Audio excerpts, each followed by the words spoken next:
Hello friends, welcome back to our channel mums daily. ഇന്ന് ഞാൻ വന്നിരിക്കുന്നത് ഒരു സൂപ്പർ സ്നാക്ക് റെസിപ്പി ആയിട്ടാണ്. ഒരു 4 മണി പലഹാരമാണെന്ന് ഉണ്ടാക്കാൻ പോകുന്നത്. അതും കപ്പലണ്ടിയൊക്കെ വെച്ചിട്ടാണ് കേട്ടോ ഇത് നമ്മൾ ഉണ്ടാക്കിയെടുക്കുന്നത്. മാത്രമല്ല വളരെ കുറച്ച് എണ്ണ ഉപയോഗിച്ചിട്ടാണ് നമ്മളിത് ഉണ്ടാക്കിയെടുക്കാൻ പോകുന്നത്. അപ്പം നമുക്ക് നോക്കാം ഇതെങ്ങനെയാണ് തയ്യാറാക്കുന്നതെന്ന്. അപ്പോൾ അതിനായിട്ട് ഞാനിവിടെ ഒരു ബൗൾ എടുത്തിട്ടുണ്ട്. അതിനകത്തോട്ട് ഒരു 1/4 കപ്പ് കപ്പലണ്ടി. ഇത് ഒരു ചുമന്ന തൊലിയോട് കൂടിയിട്ടുള്ള കപ്പലണ്ടിയാണ്. ഉപ്പൊന്നും ഇല്ലാത്ത ഉപ്പില്ലാത്ത കപ്പലണ്ടിയാണ് എടുത്തിരിക്കുന്നത്. അപ്പോൾ അത് നമുക്ക് 1 കപ്പ് എടുക്കണം.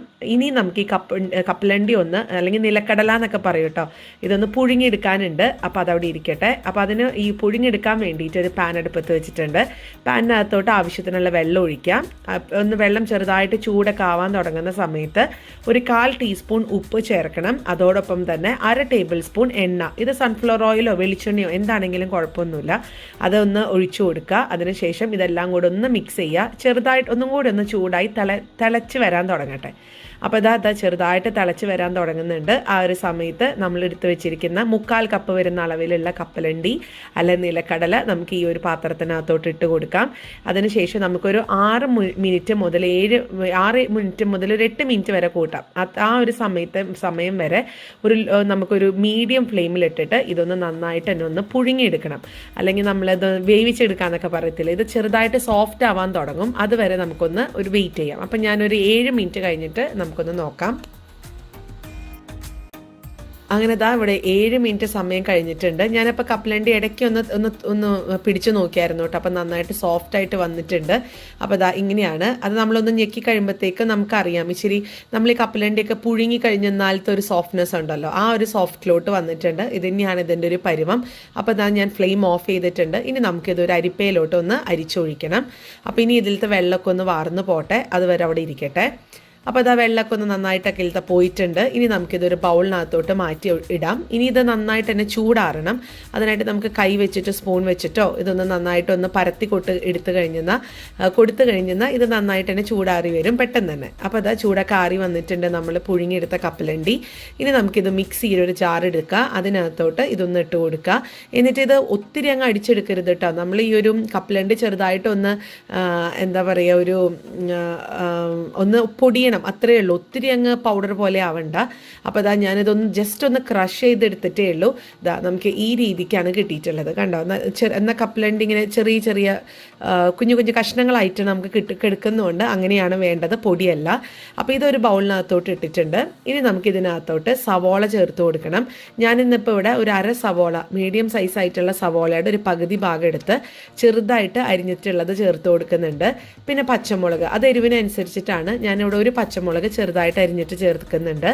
പിന്നെ നമുക്കിതിനകത്തോട്ട് മസാലപ്പൊടിയായിട്ട് ഞാൻ ചേർത്ത് കൊടുക്കുന്നത് കശ്മീരി ചില്ലി പൗഡറാണ്. അപ്പോൾ അതൊരു 1/4 ടീസ്പൂൺ ചേർത്ത് കൊടുക്കാം. ഞാൻ 2 തവണയായിട്ടാണ് ചേർത്തിട്ടുള്ളത്. അപ്പോൾ കശ്മീരി ചില്ലി പൗഡറാണ് നല്ലത് കേട്ടോ. അപ്പോൾ നിറം കിട്ടാനും അത്യാവശ്യം എരിവൊക്കെ ഉണ്ടാവും. അതുപോലെ തന്നെ ഒരു 1/4 ടീസ്പൂൺ കുരുമുളക് പൊടി ചേർത്തിട്ടുണ്ട്. നിങ്ങൾക്ക് വേണമെങ്കിൽ ചാട്ട് മസാല ഉണ്ടല്ലോ, ആ ഒരു ഫ്ലേവർ ഇഷ്ടമുള്ളവർക്ക് അത് ചേർത്ത് കൊടുക്കാം. പിന്നെ ഇച്ചിരി ക്യാരറ്റൊക്കെ കുറച്ചും കൂടെ കളർഫുൾ ആക്കാനായിട്ട് ക്യാരറ്റ് ചെറുതായിട്ട് അരിഞ്ഞതും അതുപോലെ മല്ലിയില ചെറുതായിട്ട് അരിഞ്ഞതൊക്കെ ചേർത്ത് കൊടുക്കാം. ഇനി നമുക്ക് വേണ്ടുന്നത് ഇതിൻ്റെ ഒരു ബൈൻഡിങ്ങിന് വേണ്ടിയിട്ടും അല്ലെങ്കിൽ ഇതിൻ്റെ ഒരു നല്ലൊരു ടെക്സ്ചർ കിട്ടാൻ വേണ്ടിയിട്ട് ഒരു ഉരുളൻകിഴങ്ങ്, ഒരു മീഡിയം സൈസായിട്ടുള്ള ഉരുളൻകിഴങ്ങ് പുഴുങ്ങിയിട്ടുള്ളതാണ്.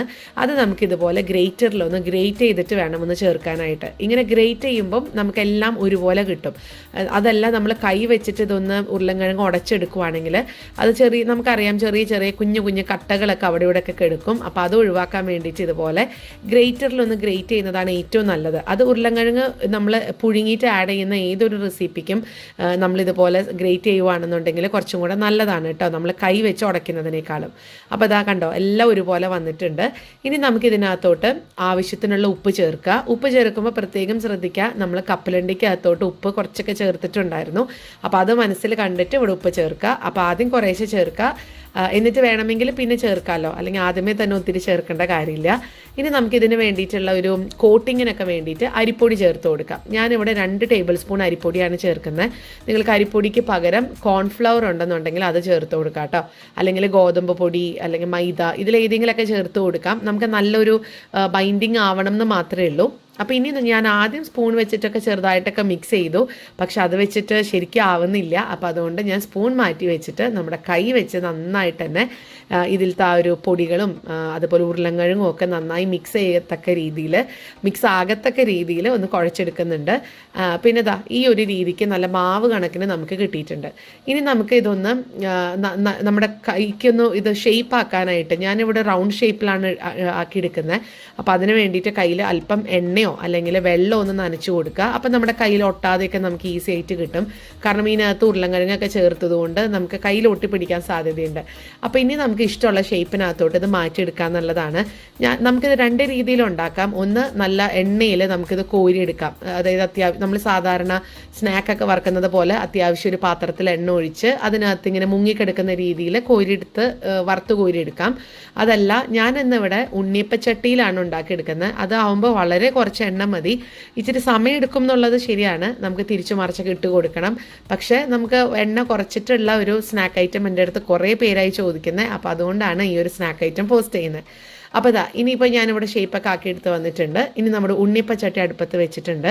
അപ്പോൾ ചട്ടി ഒന്ന് ചൂടായി വരുമ്പോഴത്തേക്കും ഇതിനകത്തോട്ട് നമുക്ക് എണ്ണ ഒന്ന് ചെറുതായിട്ട് ഒരു ബ്രഷ് വെച്ചിട്ടൊക്കെ ഒന്ന് തേച്ച് കൊടുക്കാം. അപ്പം ഞാൻ ആദ്യത്തെ രണ്ടെണ്ണത്തിൽ കുറച്ചധികം ഒഴിച്ചു എന്ന് മാത്രം. പക്ഷേ അതിലത്തെ എണ്ണ തന്നെയാണ് ഇതാ കണ്ടോ, ഇതുപോലെ ഞാൻ ബ്രഷ് വെച്ചിട്ട് ബാക്കിയുള്ള കുഴികളിലും കൂടെ ഒന്ന് തേച്ച് കൊടുക്കുന്നത്.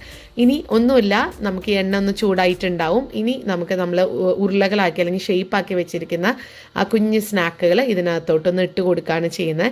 പിന്നെ നമ്മളിത് ഒരു പ്രത്യേകം നമ്മൾ ഒത്തിരി എണ്ണ ഉപയോഗിക്കാത്തത് കൊണ്ട് തന്നെ നമ്മളിത് തിരിച്ചും മറിച്ചും ഒക്കെ ഒന്ന് ഇടയ്ക്കൊന്ന് ഇട്ട് കൊടുക്കണം കേട്ടോ. അല്ലാന്നുണ്ടെങ്കിൽ ഇതിൻ്റെ സൈഡുകളിലൊന്നും വെന്ത് വരത്തില്ല. അപ്പോൾ അതാ ഞാൻ ഇടയ്ക്കൊന്ന് ഇതിപ്പോൾ ഞാൻ ലോയിലോട്ടാണ് ഇട്ടിരിക്കുന്നത്. ഫുൾ ലോ ഫ്ലെയിമിൽ വെച്ചിട്ടാണ് ഇത് കുക്ക് ചെയ്യാൻ പോകുന്നത്. അപ്പോൾ നമുക്ക് ആദ്യം ഇതേപോലെ കുഴികളിലൊക്കെ ഇതൊന്ന് നിറച്ചിട്ട് കൊടുക്കാം. ഇനി നമുക്കിത് ഇതേപോലെ ഇടയ്ക്കൊന്ന് ഒരു സ്പൂൺ വെച്ചിട്ടോ അല്ലെങ്കിൽ ഒരു ഈർക്കിലി വെച്ചിട്ടോ ഇതുപോലെ ഒന്ന് തിരിച്ചിട്ട് കൊടുക്കാം.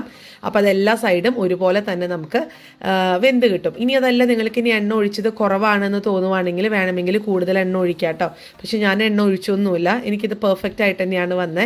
ഒത്തിരി എണ്ണ ഉപയോഗിക്കാതിരിക്കുന്നതാണ് നല്ലത്. അപ്പോൾ അതാ ഞാനൊന്ന് തിരിച്ച് മറിച്ചൊക്കെ ഒന്നിട്ട് വേവിച്ചെടുക്കുന്നുണ്ട്. അങ്ങനെ ഇതാ നമ്മുടെ സ്നാക്ക് ഇവിടെ റെഡി ആയിട്ടുണ്ട്. കണ്ടോ, ഇതിൻ്റെ നാല് വശം അല്ലെങ്കിൽ എത്ര വശങ്ങളുണ്ട് അത്രയും വശങ്ങളെല്ലാം ഇതുപോലെ ഒന്ന് ഇത് നന്നായിട്ട് തന്നെ കളറൊക്കെ മാറി നല്ലൊരു ഗോൾഡൻ കളറൊക്കെ ആയിട്ട് വന്നിട്ടുണ്ട്. കണ്ടില്ലേ, ഇതാണ് നമ്മുടെ സൂപ്പർ സ്നാക്ക് എന്ന് പറയുന്നത്. ഇനി നമുക്കിതൊരു ബൗളിനകത്തോട്ടൊന്ന് മാറ്റി വയ്ക്കാം.